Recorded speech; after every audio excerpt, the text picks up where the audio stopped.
Steve's, what you were been wanting to talk about for a while. Yeah. Batman and the Joker. Explain what you were wanting to talk about. All right. The longest thing, when The Dark Knight came out, this is what started it. Oh, this is the best Joker ever. You know, okay, Heath Ledger did a great job being Joker. Oh, Christian Bale's the best Batman ever.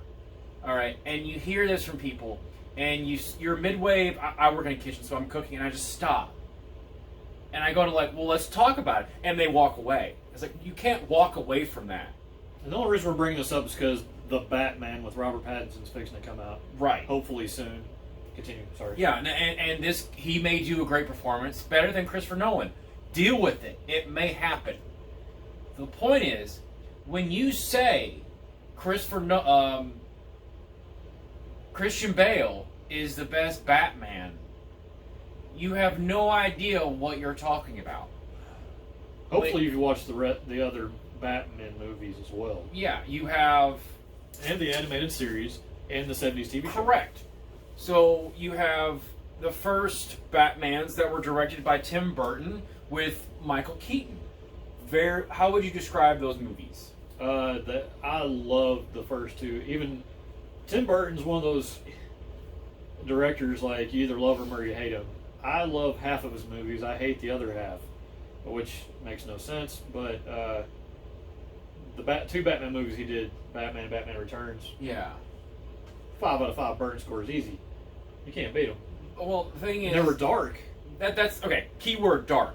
Okay. Yeah. They were very dark, very mystical, very fantasy, almost unbelievable, because it was like you were watching a comic book come to life. And we've been waiting for a Batman movie for years, decades, literally, because Batman's been out since the 30s or 40s. Right. Never had a real movie, and then you get like a big actor like Michael Keaton and Jack Nicholson.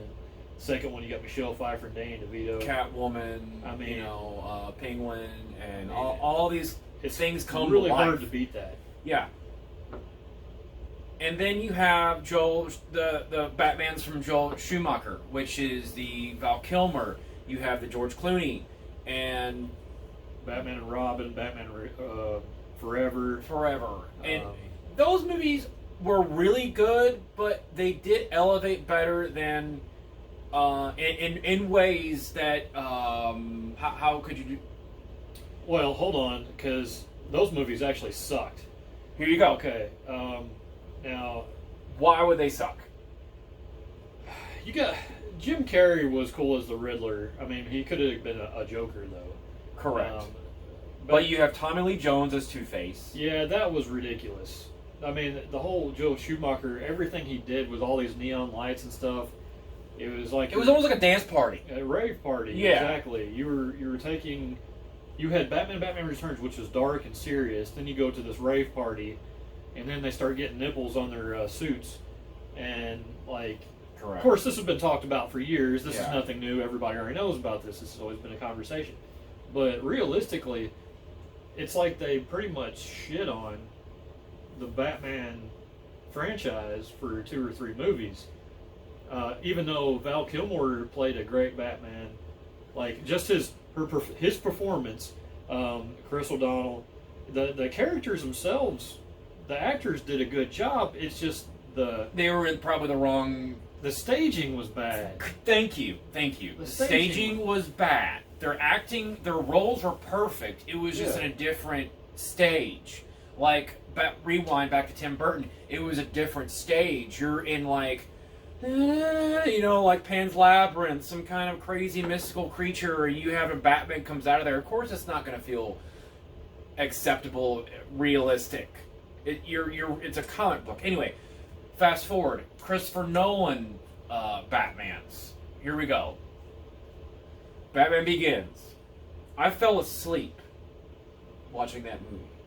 Yeah, but granted, you've probably been drinking. It's true. All right. You have the guy from... But you just told me you need to go back and watch it. I do. You have the guy from Taken, and it's a whole storyboard. He goes into another Liam Neeson goes into a third country, tries to figure out who he is, da-da-da-da. And it's, what, a 2.5-hour movie. It's a long movie. Yeah. All right. how much information do you need in that? So, I was one of the people that actually watched Batman Begins when it came out. Okay. I loved it. Most people didn't even watch it because they heard us say, man, they're going back and telling the story of Batman all over again, even though we've already had Michael Keaton for 2 movies. Like, yeah, but this is a story that nobody's ever heard before. Like, and this is what Batman's supposed to be all about. So I loved it because I'm a comic book geek and I'm a big story guy. They went back and showed this, and a lot of people didn't watch it because they don't care about Batman's history. They just care about the action, the Joker, the characters. Right. They don't care about the story at all. Batman Begins, the storyline alone is awesome. I also give Batman Begins a 5 out of 5 Burton score. There you go. Most comic book movies will get a 5 from me or a 4 unless they totally suck. Like the new Fantastic Four movie, the most recent one, I give it a 1. Continue. The Dark Knight. The Dark Knight, hailed as one of the greatest movies ever made. Also, Heath Ledger was claimed to be the greatest Joker ever. You can't really compare the two between him and Jack Nicholson because Jack Nicholson's a different guy. He was a different age. It was a different decade. They were going a different direction. Jack Nicholson killed it. Like, and in The Dark Knight, and for the people that love movies, that don't just to pay attention to the actors or how the story goes, the music. You're like, what the fuck am I music for? Oh, yeah. The music made the movie amazing. So they actually came out with the violin or the strings. They were going... Yeah, for the sound effects for the Joker before the movie was even made. The Dark Knight created that's background music, and now everybody else is using it for their movies. Right. So that first scene where the Heath Ledger playing Joker is going in and he's trying to go in the bank and with the school buses and stuff. That just listen to the music. Close your eyes and listen to the music, and it's just like I already think that's a great movie. And those are the small defining factors that make that movie so good. So you go into The Night Rises, and you add in all the effects, adding Tom Hardy to it. You add which his performance was super underrated, and Christopher Nolan actually said something about that in a Instagram post like about a month ago. He said Tom Hardy's performance in that was so underrated, it's ridiculous. I mean, he was fantastic. You know, and you have the woman from Inception that was in it, yeah. Brunette. You have, it's full of great acting. I almost would nominate Night Rises as the best Batman out of that series. Really? That's impressive. Completely. And it's like it's not like even I wouldn't necessarily say it's a continuation of The Dark Knight Rises. It's like its own individual movie, a whole totally different story. Yeah. And it actually goes back into history as well, which is what I like. So the Christopher Nolan movies. So you had Tim Burton, which is dark. You got Joel Schumacher, which is a rave party. It's all happy and go lucky. And then you got Christopher Nolan, which got dark and serious, and it was like real time, very dramatic. Like it was like you were actually there. Like this stuff could really happen. The cityscapes, everything looked like it was real. It wasn't like in the first 2 franchises, like Tim Burton and Schumacher, where it looked like these cities are fake. Obviously, this stuff can't happen. Right. No, the Dark Knight series, it's like you could be in that city and that stuff go down. Right. It wasn't comic booky. It was like a straight up drama thriller. All the Dark Knight movies, Christopher Nolan movies, they get a 5 out of 5 Burton score. Easy. Now, the people that have, and there are still those people that have not seen Joker with, I'm going to pronounce his name wrong. Joaquin Phoenix? Yeah. Okay. That movie has nothing to do with any of the Batmans whatsoever. Just a smidgen, but not much. The same city. Yeah.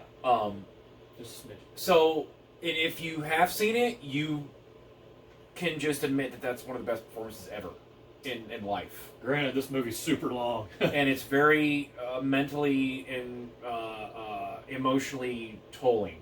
Just... Yeah.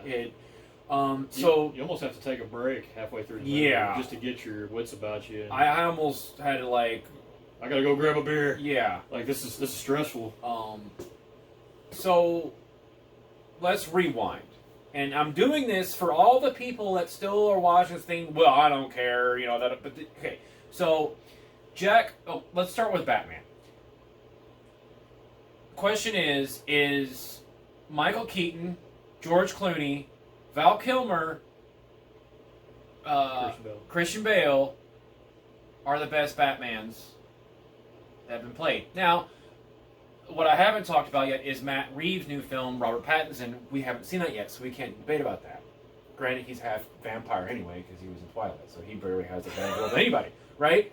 So He's used to being in the dark. yeah. So if you want to think, just go ahead and let me know what you think. Who's the best Batman?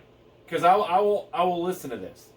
Now the This Joker has been debated for years, though. So, you know, some people be like, "Oh, this is boring," but no, really. I mean, new Batman's coming out. We gotta figure this shit out. Yeah, and you have Jack Nicholson, you have Heath Ledger, and you have Joaquin Phoenix.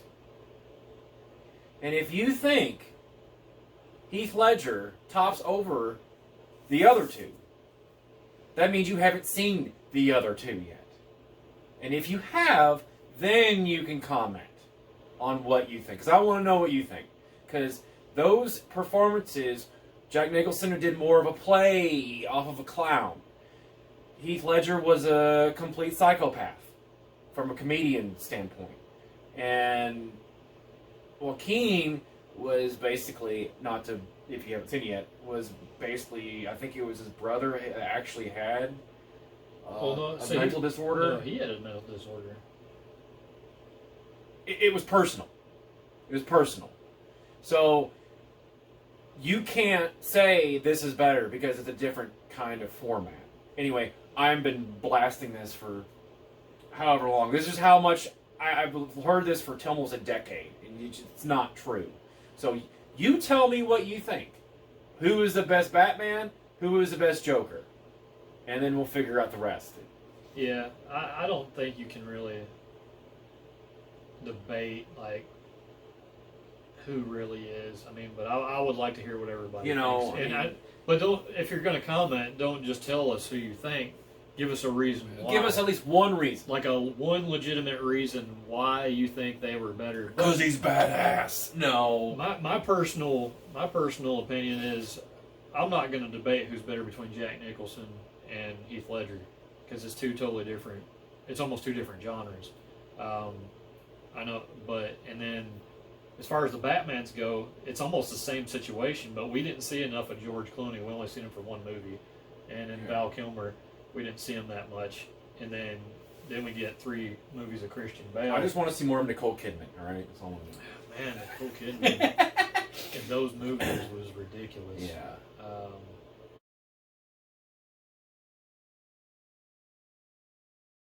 Some bowls. That's all you got to hit on the dartboard. Thunderstruck!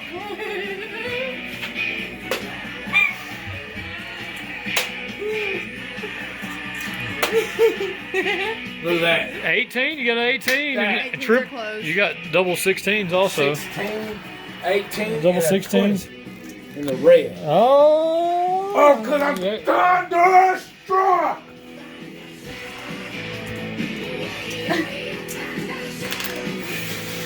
That's your turn.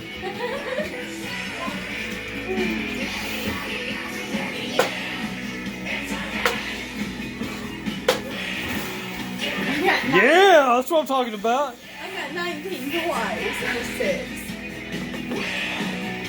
19 already closed. So.